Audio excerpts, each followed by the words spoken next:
नमस्कार, मैं हूं आपके साथ अंकिता पाल। बुलेटिन की शुरुआत करते हैं।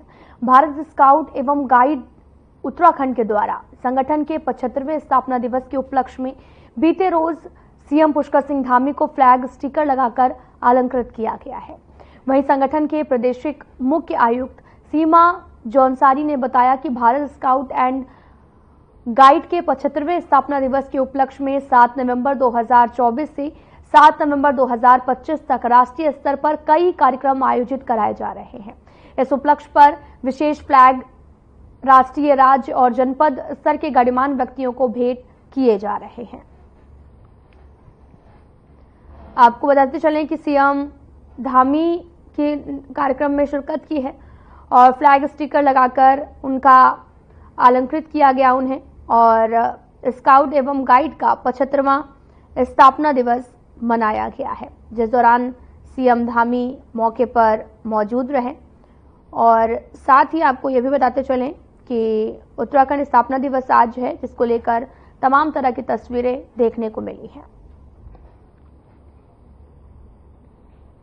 उत्तराखंड राज्य ने अपनी स्थापना के 25वें साल यानी कि रजत जयंती वर्ष में प्रवेश कर लिया है। राज्य स्थापना दिवस के इस उत्सव पर आपको बताते चले कि प्रधानमंत्री नरेंद्र मोदी ने वीडियो संदेश जारी किया। प्रदेशवासियों को शुभकामनाएं देने के साथ उन्होंने 9 नवंबर को 9 आग्रह भी किए। प्रधानमंत्री मोदी ने कहा कि उत्तराखंड में विकास का महायज्ञ चल रहा है और वो 9 आग्रह भी कर रहे हैं, जिसमें 5 आग्रह उत्तराखंड के लोगों से हैं और 4 आग्रह पर्यटकों से हैं। प्रधानमंत्री मोदी ने कहा कि उत्तराखंड जिस सपने के साथ बना उसे साकार भी किया जा रहा है।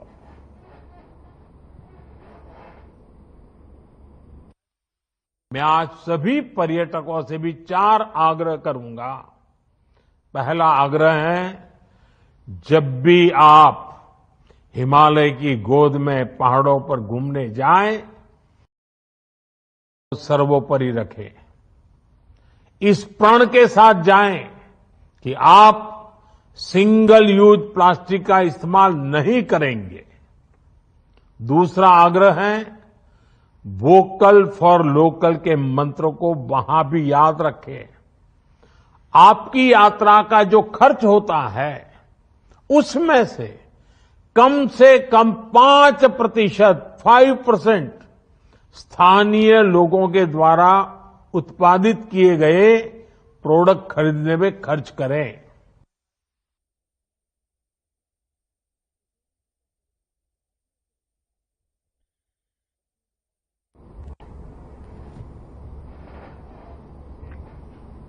मुख्यमंत्री धामी ने राज्य स्थापना दिवस के अवसर पर कचहरी देहरादून में शहीद स्मारक पर पुष्पांजलि अर्पित कर उत्तराखंड राज्य आंदोलन के शहीदों को श्रद्धांजलि दी है। मुख्यमंत्री ने कहा कि उत्तराखंड राज्य रजत जयंती वर्ष में प्रवेश कर रहा है। हमारे राज्य आंदोलनकारियों द्वारा राज्य निर्माण के लिए किए गए संघर्षों के परिणाम स्वरूप ही उत्तराखंड राज्य का गठन हुआ है। मुख्यमंत्री ने पूर्व प्रधानमंत्री अटल बिहारी वाजपेयी का भी इस अवसर पर स्मरण किया, जिन्होंने उत्तराखंड राज्य की नींव रखी है।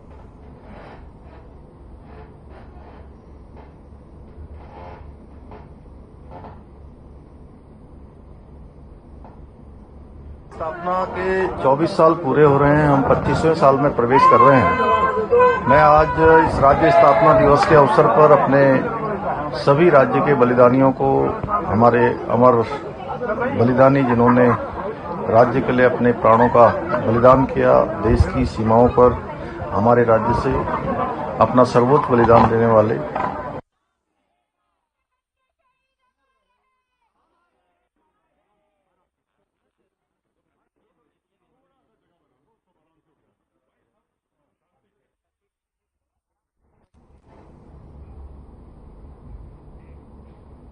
उत्तराखंड राज्य अपनी स्थापना के 24 साल पूरे करके 25वें साल में प्रवेश कर गया है।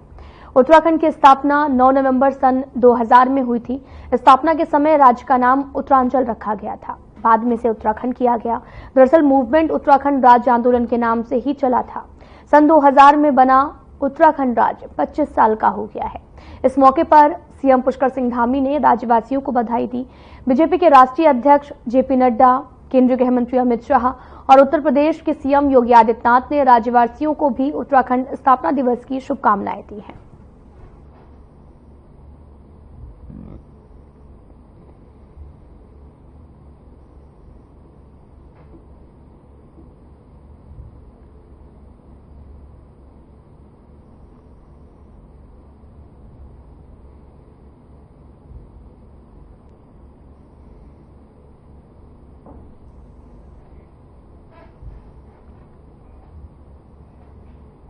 उत्तराखंड राज्य को बने 24 साल पूरे हो गए हैं और हर साल 9 नवंबर को राज्य का स्थापना दिवस मनाया जाता है।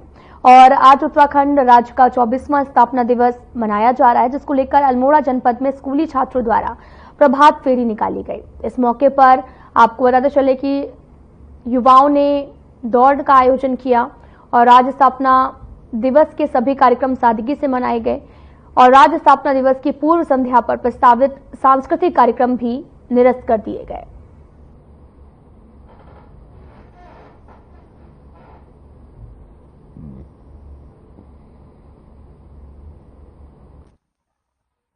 उत्तराखंड राज्य के निवासियों और अल्मोड़ा जनपद के निवासियों को राज्य स्थापना दिवस की बधाई।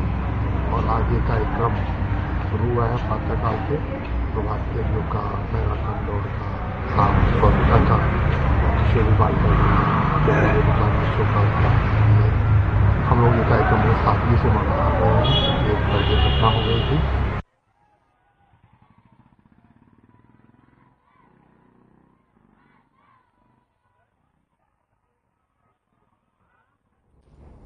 उत्तराखंड राज्य स्थापना दिवस के उपलक्ष्य में पूर्व विधायक हरभजन सिंह चीमा ने के नेतृत्व में काशीपुर के एलडी भट्ट राजकीय उप जिला चिकित्सालय में मरीजों को फल वितरण किए गए। इस दौरान हरभजन सिंह चीमा ने कहा कि उत्तराखंड राज्य बने 24 साल हो चुके हैं और 25वें साल में उत्तराखंड प्रवेश कर रहा है। इस दौरान उत्तराखंड बनने के बाद जो बीजेपी ने प्रदेश में विकास की गंगा बहाई, वो किसी से छिपी नहीं है। उन्होंने कहा कि उत्तराखंड में ही नहीं, पूरे भारतवर्ष में विकास हो रहा है। पीएम मोदी के नेतृत्व में सड़कों का जाल, गरीबों को फ्री राशन और लोगों के लिए आयुष्मान योजना जैसी कई योजनाएं चलाई जा रही हैं। इसी के साथ उत्तराखंड के युवा मुख्यमंत्री पुष्कर सिंह धामी के नेतृत्व में प्रदेश विकास की ओर अग्रसर है।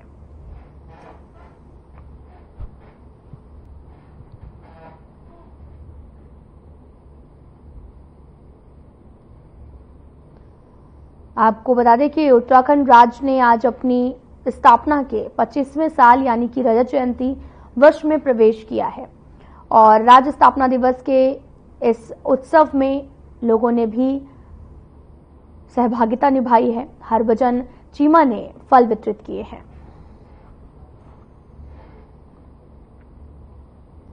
का अवसर है कि आज उत्तराखंड को हमारे स्थापित हुए 24 वर्ष पूरे हो गए और अब हम 25वें दिवस में जा रहे हैं।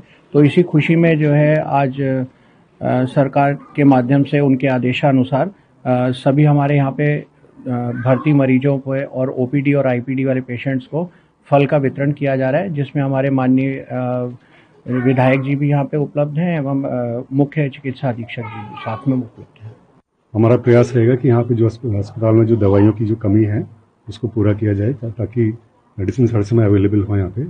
और विशेषज्ञ जो चिकित्सक हैं जिनकी कमी हो, जैसे आई सर्जन है, तो उनको लाने का प्रयास किया जाएगा। और जो भी रेडियोलॉजिस्ट जो हमारे अभी रिटायर हुए हैं, तो प्रयास किया जाएगा कि रेडियोलॉजिस्ट आए यहाँ पे।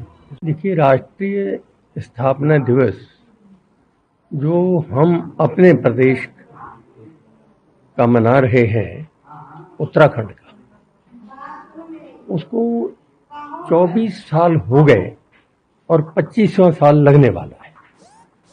तो इतने लंबे समय में हम लोग तो ये सोचते थे कि भाई शायद जैसे उत्तर प्रदेश के समय में। हरियाणा के सीएम नायब सिंह सैनी ने हरिद्वार में बटेंगे तो कटेंगे बयान पर प्रतिक्रिया देते हुए बड़ा बयान दिया। नायब सिंह सैनी ने कहा कि देश की अखंडता के लिए सभी को सचेत होने की जरूरत है। उन्होंने कहा कि भारत में 1947 में बटा था, जब बांग्लादेश बना तब भी भारत बटा था। नायब सिंह सैनी ने यह भी कहा कि देश की अखंडता के लिए जरूरी है कि हर व्यक्ति मजबूती से काम करे और देश को आगे बढ़ाए। नायब सिंह सैनी ने आज हरिद्वार दौरे पर रहे, जहां उन्होंने भूपतवाला स्थित बाबा मोहन दास आश्रम से संत की जन्म जयंती कार्यक्रम में हिस्सा लिया। प्रति अपने देश के प्रति सचेत होने की जरूरत है। आपके सामने है 1947 में भारत बंटा है, बांग्लादेश जब अलग हुआ तब बंटा है। तो हमें अपने देश की एक कांग्रेस लगातार निकाय चुनाव में देरी को लेकर सरकार के ऊपर हमलावर है। सरकार पर निकाय चुनाव में देरी करने के आरोप लगा रही है। कांग्रेस का भी कहना है कि सरकार जानबूझकर निकाय चुनाव में देरी कर रही है। तो वहीं दूसरी तरफ बीजेपी ने विधायक और देहरादून के पूर्व मेयर विनोद चमोली ने कांग्रेस के हमलों पर जवाब देते हुए कहा, हम तो चाहते हैं कि निकाय चुनाव समय पर हो जाए, पर ओबीसी आरक्षण को लेकर जो एकल रिपोर्ट आनी थी वह आ नहीं पाई है और यह तो सुप्रीम कोर्ट का आदेश था, यह रिपोर्ट चाहिए। चुनाव समय पर हो जाए, पहले भी हो जानी चाहिए थी, लेकिन क्योंकि ओबीसी के जो एकल आयोग बना था उसकी रिपोर्ट आ नहीं पाई थी। आरक्षण का तो सुप्रीम कोर्ट का आदेश है, ओबीसी का आरक्षण उस आयोग की सिफारिशों के आधार पर होना है, तो हो नहीं पाया था। तो उसके कारण अभी तक पीछे मामला किसका सप्लीमेंट्री लिस्ट अभी इन्होंने सबमिट की है। तो अभी ओबीसी आरक्षण का क्या स्वरूप होगा ये शासन को तय करना है, सरकार को उसमें निर्णय लेना है। जब वो धरातल पर आ जाएगा तो आरक्षण की व्यवस्था बनेगी, उसके बाद तब चुनाव करा पाने संभव होंगे। ये प्रक्रिया में उलझा हुआ मामला है। ये तो हमारे तो मनता है चुनाव समय पर हो जाए।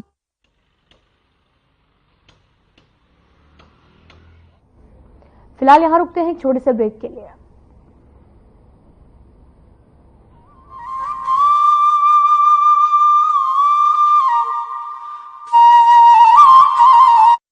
भारत माता की सुरक्षा में जिन सपूतों ने लहू बहाया है, उनके आश्रितों का दायित्व धामी सरकार ने उठाया है। मुख्यमंत्री पुष्कर सिंह धामी ने लिया है शहीदों के परिजनों को स्वावलंबी एवं आर्थिक तौर पर सबल बनाने का संकल्प, जिसके तहत सैनिक कल्याण की दिशा में कई प्रभावशाली एवं ऐतिहासिक निर्णय लिए गए हैं। सबसे पहले तो शहीद के परिवारों को मिलने वाली अनुदान राशि को बढ़ाया गया है, जिसके चलते अब बलिदानियों के आश्रितों को 10 नहीं बल्कि सरकार द्वारा 50 लाख की वित्तीय मदद दी जाएगी। इसके अलावा शहीदों के आश्रितों को सरकारी विभागों में नियुक्ति दी जाएगी।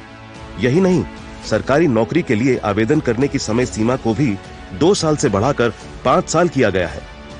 मैं किरण रतूड़ी, शहीद श्री राकेश चंद्र रतूड़ी जी की पुत्री, मुख्यमंत्री श्री पुष्कर सिंह धामी जी का आभार व्यक्त करती हूँ, क्योंकि उनकी सरकार ने कहीं पर भी हमें अकेला नहीं पड़ने दिया। उनकी सरकार द्वारा हमें पूरा सहयोग दिया गया, वह सम्मान दिया गया। इतना ही नहीं, उत्तराखंड में देश के पहले सैन्य धाम का निर्माण भी करवाया जा रहा है। साथ ही किया जा रहा है अग्निवीरों के लिए सरकारी सेवाओं में आरक्षण की व्यवस्था का प्रावधान। कहना गलत नहीं होगा कि उत्तराखंड में सैनिक कल्याण को पहली प्राथमिकता दी जा रही है। मैं स्वाति भट्ट, शहीद भगवती प्रसाद भट्ट की पत्नी, आज उत्तराखंड सरकार का आभार प्रकट करना चाहती हूँ, क्योंकि उन्होंने कभी भी हमें अकेले नहीं पड़ने दिया। सरकारी नौकरी करने का अवसर देकर उन्होंने हमें सशक्त बनाया, सुविधाएं दी, व्यवस्थाएं सुनिश्चित करी। आज हम अपने घरों में, अपने प्रदेश में सुरक्षित हैं, सुरक्षित नींद ले रहे हैं, सुरक्षित चैन से जी रहे हैं, तो केवल और केवल उन्हीं के कारण से, जिन्होंने हंसते हंसते अपने प्राणों का बलिदान कर दिया। जिनकी प्रत्येक सांस मां भारती को अर्पित है, उनके उत्थान के लिए उत्तराखंड सरकार समर्पित है। सूचना एवं लोक संपर्क विभाग उत्तराखंड द्वारा जनहित में जारी। उत्तराखंड ने पकड़ी औद्योगिक विकास की रफ्तार। नए औद्योगिक क्षेत्रों के विस्तार से आएगा निवेश, बढ़ेगा रोजगार। प्रधानमंत्री श्री नरेंद्र मोदी के मार्गदर्शन और मुख्यमंत्री पुष्कर सिंह धामी की दूरदर्शी सोच के चलते प्रदेश में उद्योगों के लिए अनुकूल माहौल तैयार किया गया है।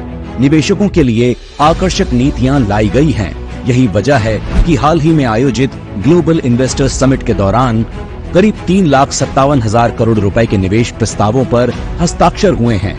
उत्तराखंड सरकार के प्रयासों से राज्य में न सिर्फ व्यापक निवेश आ रहा है, बल्कि नए औद्योगिक क्षेत्रों का भी विकास किया जा रहा है। राज्य सरकार के प्रयासों पर मुहर लगाते हुए केंद्र सरकार ने national industrial corridor development programme के तहत ऊधम सिंह नगर जिले के खुरपिया में इंडस्ट्रियल स्मार्ट सिटी विकसित करने की मंजूरी दी है।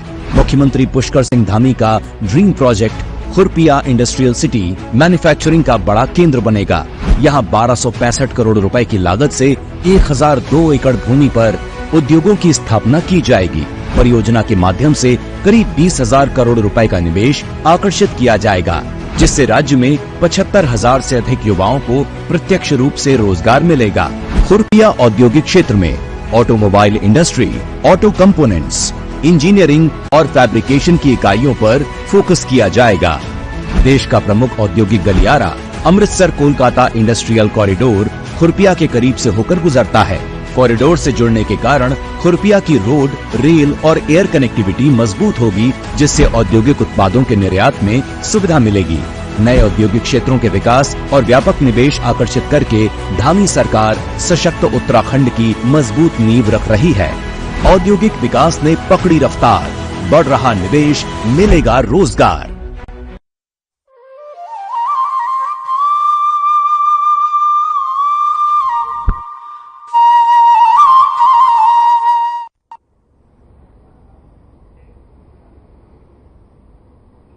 के बाद स्वागत है आप सभी का। रुख करते हैं खबरों की तरफ। आईएसआर मीनाक्षी सुंदरम और बेरोजगार संघ के अध्यक्ष बॉबी पवार पर आपको बताते चले कि आईएसआर मीनाक्षी सुंदरम से अभद्र व्यवहार, गाली गलौज और मारपीट करने के प्रयास करने के गंभीर आरोप भी लगे थे, जिसको लेकर कांग्रेस की मुख्य प्रदेश प्रवक्ता गरिमा महारा दसौनी ने भी कहा कि जो सचिवालय में घटना हुई है वो काफी ज्यादा निंदनीय है। इसकी जांच होनी चाहिए, जो भी दोषी है उनके खिलाफ कार्रवाई निष्पक्ष होनी चाहिए।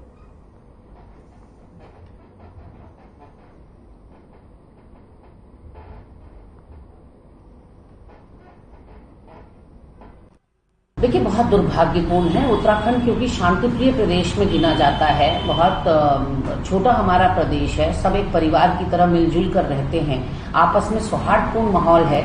ऐसे में सचिवालय में जो घटित हुआ वो एक्सेप्शनल केस है, वो अपने आप में एक अपवाद है, लेकिन उसकी तह तक जाना होगा। कहीं ये ना हो कि खुदा पहाड़ और निकली चुईया, ये ना हो कि किसी की हनक का या किसी के बदले की भावना से ये सब किया जा रहा हो। तो इसकी तो पड़ताल के बाद ही सच्चाई पता चल सकती है।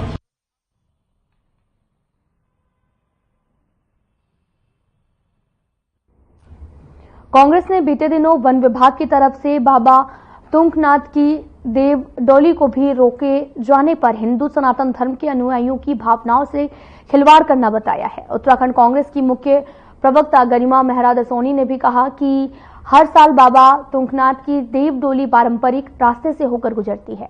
ऐसे में वन विभाग की तरफ से उस मार्ग पर गेस्ट हाउस बनने से भगवान तुंगनाथ की डोली को आगे नहीं बढ़ने दिया गया, जिस वजह से कई घंटों तक बाबा की डोली भक्तों के कंधों पर ही रही और कड़ी जद्दोजहद के बाद डोली को आगे का रास्ता दिया गया है।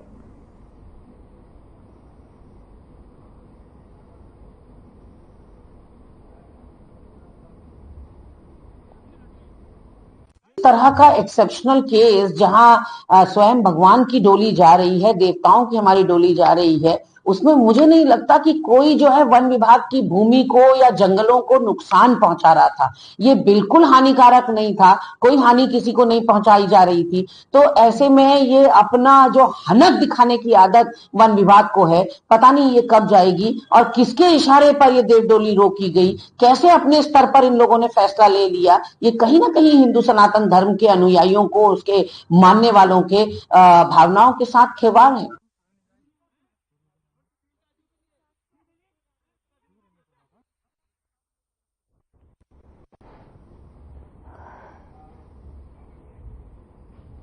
उत्तराखंड में गैर बिरादरी के लोगों की तरफ से पहाड़ की बहु बेटियों को गुमराह कर भगा ले जाने की बढ़ती घटनाओं पर बीजेपी नेता और राज्य गौ सेवा आयोग के अध्यक्ष पंडित राजेंद्र अथवाल ने गहरी चिंता व्यक्त की है। कोटद्वार में मीडिया से बात करते हुए राजेंद्र अथवाल ने कहा कि छोटे से लालच के कारण इस प्रकार की घटनाएं हो रही हैं, लिहाजा अब वक्त आ गया है कि सभी लोग मिलकर इस पर विचार करें कि कैसे इन घटनाओं को रोका जाए।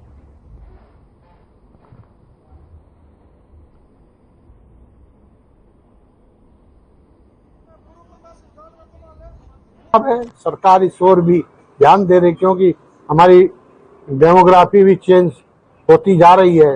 2000 से और अब तक इतना चेंज आ गया है, यदि हम अब भी नहीं चेते और लोग जमीनें बेच रहे हैं, लोग जमीन किराए पे दे रहे हैं थोड़े से लालच के लिए, और वो फिर उस मोहल्ला ही पूरा बदल जा रहा है 2 साल में 3 साल में।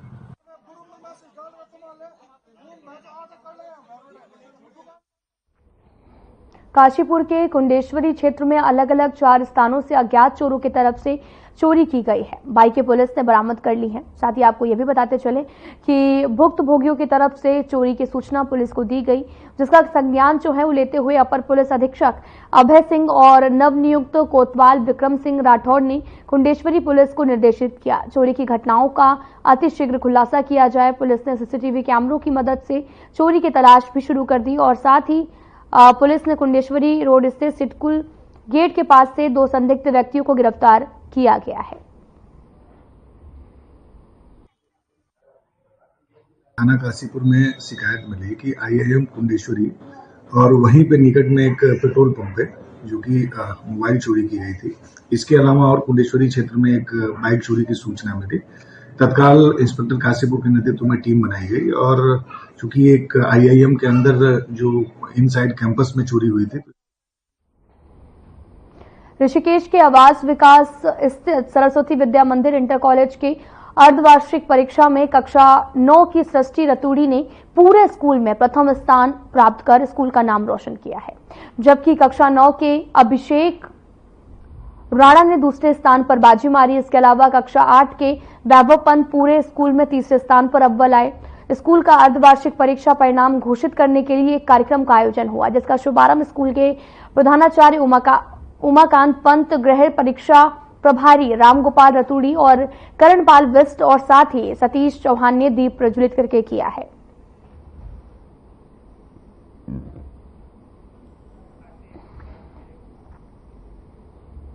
खबर ऋषिकेश से है, जहां पर गढ़ महोत्सव का भव्य आयोजन किया जा रहा है, जिसमें मुख्य अतिथि कैबिनेट मंत्री प्रेमचंद अग्रवाल और उत्तराखंड की मशहूर लोक गायिका प्रियंका मेहरा शामिल हुई हैं। साथ ही इस संबंध में गढ़ सेवा संस्थान के अध्यक्ष रविंद्र राणा और अन्य पदाधिकारियों ने प्रेस वार्ता की। रविंद्र राणा ने बताया कि गढ़ सेवा संस्थान पिछले 9 सालों से गढ़ महोत्सव कार्यक्रम का आयोजन कर रहा है, तो वहीं कोरोना काल के दौरान 2 साल ये कार्यक्रम नहीं हो सका।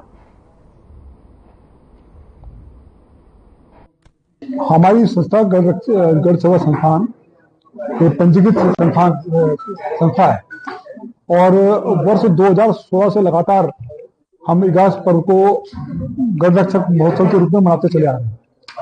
और जैसे हमारी थीम रही है कि हम लोग उत्तराखंड मूल के जो अपने नागरिक हैं। क्लास बुलेटिन में इतना ही। नमस्कार।